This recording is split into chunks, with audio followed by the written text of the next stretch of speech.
This video is sponsored by Squarespace. Minimalism isn't just owning less stuff, it's a state of mind. And there are many reasons why owning less feels out of reach for most people. Maybe it's because they don't know where to start, or they feel overwhelmed with how much clutter they actually have that just the thought of going through it is a turnoff. And while those things are true, that's not what I'm talking about today.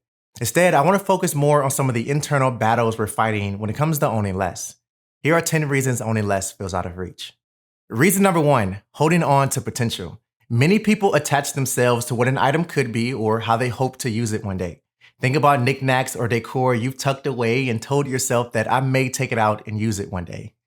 Or think about shoes. Maybe you've bought a pair for a special occasion, tricked yourself into loving them, and now they're sitting in your closet with the potential of being worn again. Yet the sticker price on the bottom of the shoe barely has a scratch. This also goes for clothes or anything that you've labeled with potential. All jokes aside, holding on to potential can get you into a lot of trouble with clutter. So don't attach yourself to what an item could be, and instead attach yourself to the truth. If you haven't used, worn, touched, or showcased an item in the last 12 months or more, let it go. Reason number 2, scarcity mindset. Maybe you're afraid to let go out of fear of not having enough. Maybe you've grown accustomed to using what-if scenarios as a reason to justify keeping stuff and things. Now, I do know that having a scarcity mindset is a real thing. I'm not taking anything away from those of you who are truly suffering from this. However, I feel that it's my duty to help you navigate this roadblock the best I can. Something I deeply want to encourage you to do is shift your mindset from scarcity to one of abundance. And the best way to do this is to recognize the possibilities in front of you. Possibilities such as being more with less, becoming rich in a different sense. And if you'd like to explore these possibilities further, I'll link to 2 videos down in the description below that speak to these possibilities directly. Reason number 3, poor habits. Habits shape your life more than you probably realize. A statement I've recited across every habit video I've created in one way or another. And that's because I strongly believe that is true. For many of us, owning less feels out of reach simply because we have poor consumption habits. Every time our favorite store has a sale, we're buying something.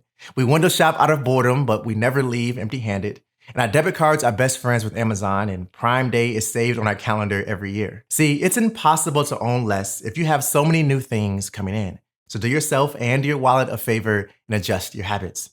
Poor habits will only get you so far in life, but purposeful habits will get you where you want to be in life. Reason number 4, a tie to identity. To be honest, I'm guilty of this. I've shared my story plenty of times here on this YouTube channel, but here's a quick refresher in case you're new to this community. In 2016, I decluttered my closet for the first time, and every year up to that point, I lived my life identifying with the stuff I owned. It got so bad that I was buying new things just to hang out with friends. And before I knew it, I had boxes of shoes I barely wore and clothes with tags still on them. It got so bad even that at one point I had upwards of 60 pairs of pants and jeans. And at that point, I realized that I had more than a clutter issue, I had an identity issue.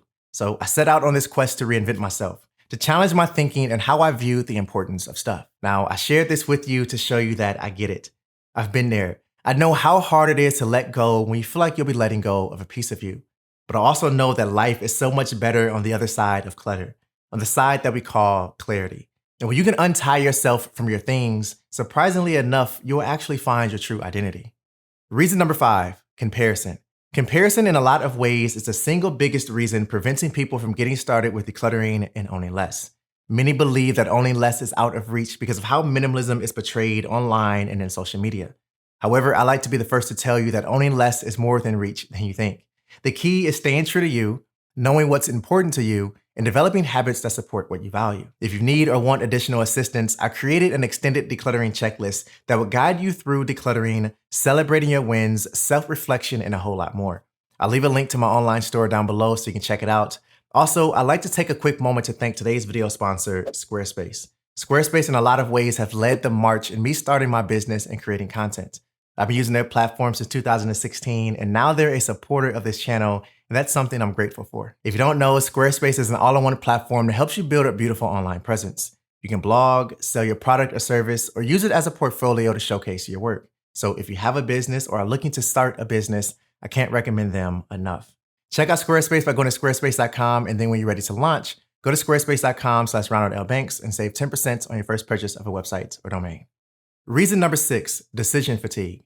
Maybe life for you feels overwhelming and busy, and you're just tired of making decisions. So you avoid making decisions about your clutter, and as a result of that, things begin to pile up over time, creating more chaos in your life, which ultimately discourages you from owning less or believing that you can own less. However, there are a few simple tricks that you can use to overcome decision fatigue and start decluttering your life. The first thing you have to do is decrease your options. Stop looking at your clutter as one giant mess and instead break it up by category. You can choose to do this by season, type of item, or room in your house. The second thing you have to do is set a time limit. If you're the type of person who is easily distracted and as you're decluttering, you stumble across something you forgot you had, and now you've wasted an hour of your time fidgeting around this thing instead of completing your mission. If this is you, start setting a time limit.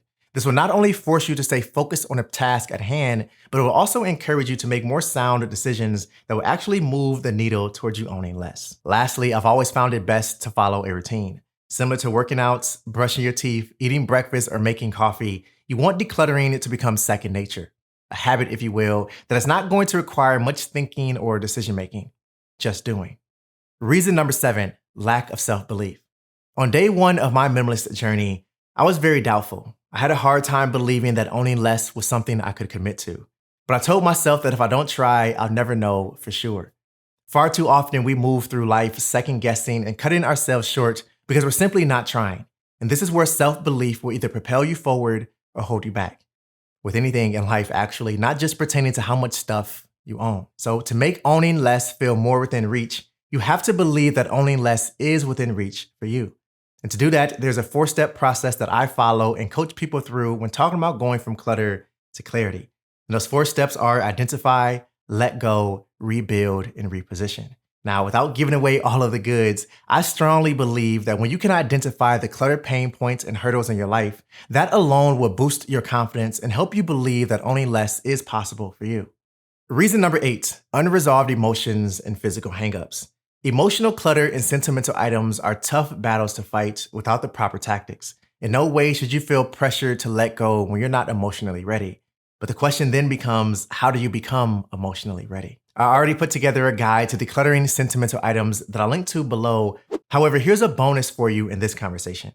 You have to recognize that emotional and physical hangups don't disappear on their own. There are no magic formulas or quick fixes for these types of issues.